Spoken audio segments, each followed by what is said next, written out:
अनुराधा पौडवाल एक बेहतरीन सिंगर की कहानी। आदाब, नमस्कार, सत श्री अकाल दोस्तों।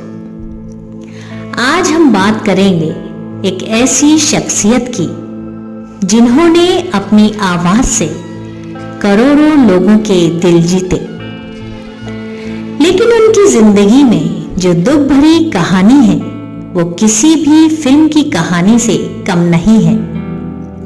हम बात कर रहे हैं लेजेंडरी बॉलीवुड सिंगर अनुराधा पौडवाल की, जो कभी अपने ख्वाबों में दूसरी लता मंगेशकर बनने का ख्वाब देखती थीं,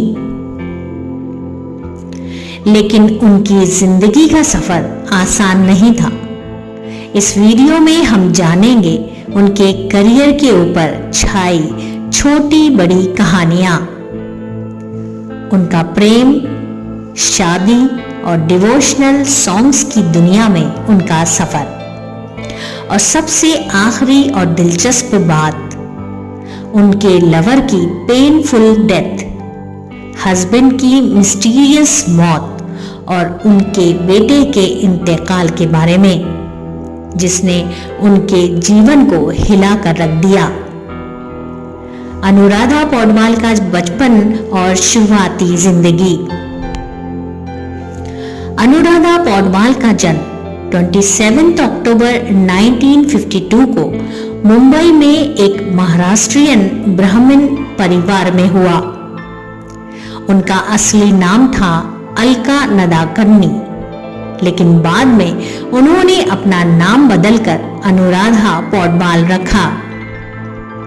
बचपन से ही उनका रुझान संगीत की तरफ था, लेकिन उन्होंने कभी नहीं सोचा था कि वो एक दिन इतनी बड़ी प्लेबैक सिंगर बनेंगी। प्लेबैक सिंगिंग करियर की शुरुआत। अनुराधा पौडवाल ने अपने करियर की शुरुआत 1973 में की, जब उन्होंने अमिताभ बच्चन और जया बच्चन की फिल्म अभिमान के लिए अपना पहला प्लेबैक सॉन्ग गाया। लेकिन उनकी असली पहचान 1976 में आई, जब उन्होंने फिल्म कालीचरण के लिए तेरे बिन जीना लगे गाया। ये सॉन्ग उनका पहला सोलो हिट बना और इसके बाद उनकी आवाज का जादू हर एक कोने में छाने लगा। 1980s और 1990s के दौर में अनुराधा पौडवाल एक सुपरहिट सिंगर बन चुकी थीं।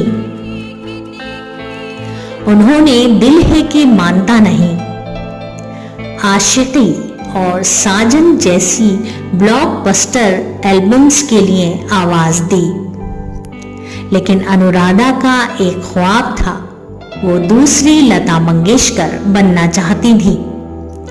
इसके लिए उन्होंने अपने सिंगिंग स्टाइल को भी लता जी के अंदाज में ढालना शुरू किया। लव अफेयर और पहली बार दिल टूटना। अनुराधा पौडवाल के करियर की शुरुआती दौर में उनका एक लव अफेयर था म्यूजिक कंपोजर जयदेव के साथ, जो उनके मेंटोर भी थे। जयदेव उनसे 20 साल बड़े थे, लेकिन दोनों के बीच एक गहरा रिश्ता था। लेकिन जयदेव की डेथ ने अनुराधा को अंदर तक हिला दिया। ये पहला मौका था जब उनका दिल टूट गया। जयदेव की मौत के बाद अनुराधा इमोशनली वीक हो गईं, लेकिन उन्होंने अपने करियर पर ध्यान देना शुरू किया। मैरिज और mysterious death of Arun Paudwal. Anuradha Paudwal ने कंपोजर अरुण पौडवाल से शादी की।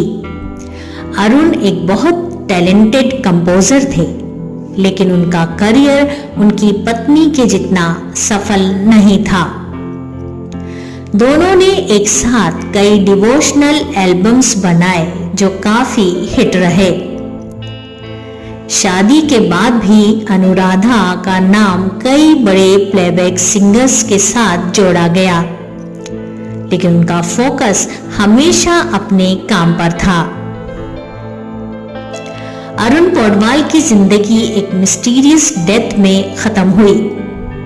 अरुण की मौत की असली वजह कभी समझ नहीं आई, लेकिन कुछ लोगों का कहना था कि वो अनुराधा की सफलता के दबाव को नहीं सह पाए।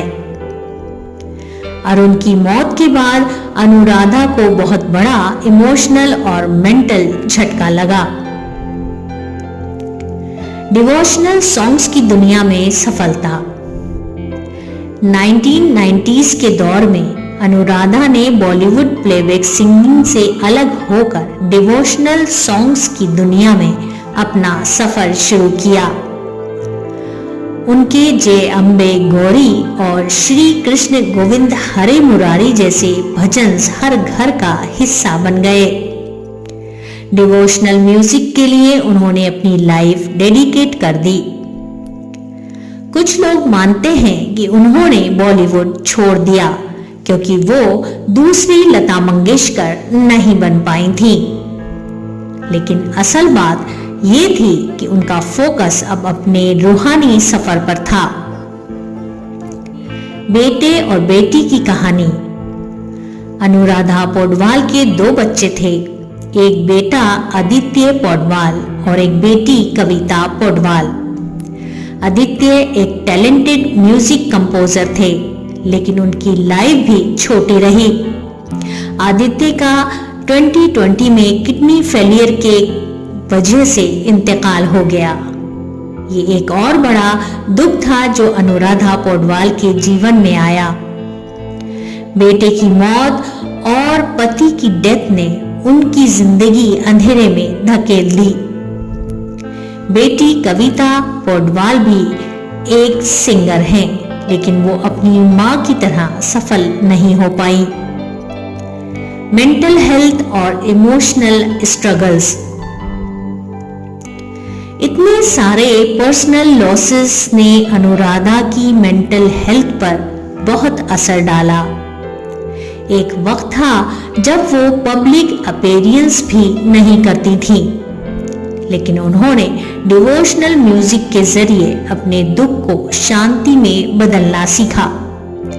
आज वो एक स्पिरिचुअल आइकन है और लोग उनके भजन से प्रेरणा लेते हैं।